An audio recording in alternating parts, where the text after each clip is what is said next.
புதுச்சேரி மாநிலத்தில் காங்கிரஸ் திமுக கூட்டணி வெற்றி பெற்ற நிலையில் புதிய முதலமைச்சரை தேர்வு செய்வதில் தாமதம் ஏற்பட்டு வருவதாக கூறப்படுகிறது. இதுகுறித்த கூடுதல் விவரங்களை செய்தியாளர் ரஹ்மானிடம் கேட்கலாம். ரஹ்மான், புதுச்சேரியில புதிய அரசு பதவியேற்பதில் தாமதம் நிலவுவதற்கான காரணம் என்ன?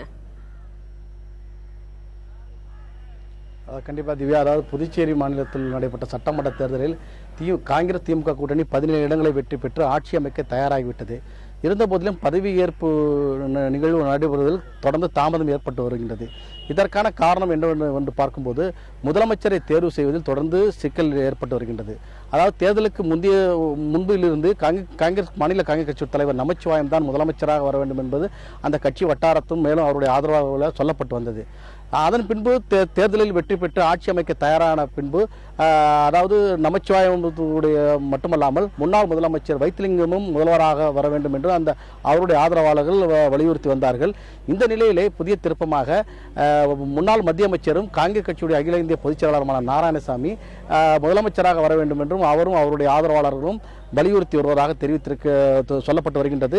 மேலும் அதாவது நாராயணசாமி தற்போது டெல்லியில் இருக்கின்றார். அவருடன் 2 சட்டமன்ற உறுப்பினர்கள் இருப்பதாக சொல்லப்பட்டு வருகின்றது. ஆகவே அங்கு அவர் முதலமைச்சர் பதவியை பெற வேண்டும் என்பதற்காக முயற்சி செய்து வருவதாக கூறப்பட்டு வருகின்றது. இந்த நிலையிலே காங்கிரஸ் சட்டமன்ற உறுப்பினர்களுடைய கூட்டத்தில் மத்திய அதாவது பொறுப்பாளர் காங்கிரஸ் மேலிட பொறுப்பாளர் அவர்களுடைய கருத்துக்களை கேட்பதாக கடந்த 2 தினங்களாக சொல்லப்பட்டு வந்தது. ஆனால் அவர்கள் இதுவரை வரவில்லை. இன்று வருவார் என்று, அதாவது குலாம் நபி ஆசாத் அல்லது முகுல் வாஸ்னிக் ஆகிய இருவரில் யாராவது ஒருவர் இன்று வந்து காங்கிரஸ் சட்டமன்ற உறுப்பினர்களுடைய கருத்து கேட்பார்கள் என்று சொல்லப்பட்டது. ஆனால் இதுவரை அவர்கள் வரவில்லை. அவர்கள் எப்போது வருவார் என்பதும் இதுவரை உறுதியாக தெரியவில்லை.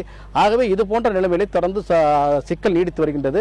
ஆகவே டெல்லியில் காங்கிரஸ் கட்சியுடைய தலைமை இது குறித்து ஒரு உரிய முடிவு எடுத்த பின்பே அங்கிருந்து பொறுப்பாளர்கள் புதுச்சேரிக்கு வந்து, அதாவது முறைப்படி காங்கிரஸ் சட்டமன்ற உறுப்பினரிடம் கருத்துக்களை கேட்டு அதன் பிறகு அதை தலைமையிடம் தெரிவித்து அதன் பின்னரே காங்கிரஸ் சட்டமன்ற குழு தலைவர் தேர்ந்தெடுப்பார்கள். அதன் பின்பரே ஆட்சி அமைப்பதற்கான பதவியேற்பதற்கான நடவடிக்கைகள் நடைபெறும் என்று தெரிய வருகின்றது. திவ்யா, ரகுமான், பதவியேற்புக்கான தாமதம் குறித்த காரணங்களை சொல்லிட்டீங்க. நேற்றைக்கு புதிய துணைநிலை ஆளுநராக புதுச்சேரிக்கு கிரண் பேடி அறிவிக்கப்பட்டிருக்கிறாரு.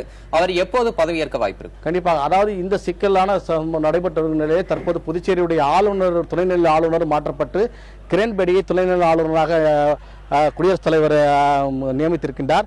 இந்த நிலையிலே தற்போது இவர் நாளை இரவு புதுச்சேரிக்கு வருவார் என்று எதிர்பார்க்கப்படுகின்றது. அவர் நாளை இரவு புதுச்சேரிக்கு வந்தால் நாளை மறுதினம் பதவியேற்பு நடைபெற இருக்கின்றன. தற்போதைய ஆளுநர் ஏகே சிங் அந்தமான் செல்லாமல் புதுச்சேரியிலே தற்போது இருக்கின்றார். ஏனென்றால் அவர் நாளை இரவு வந்தால் அவரிடம் அந்த பொறுப்புகளை எல்லாம் ஒப்படைக்க வேண்டும் என்பது விதி. ஆகவே அவர் தற்போது புதுச்சேரியில் இருக்கின்றார். ஆகவே நாளை இரவு அவர் வந்தால் நாளை மறுநாள் பதவியேற்பு நடைபெறும்.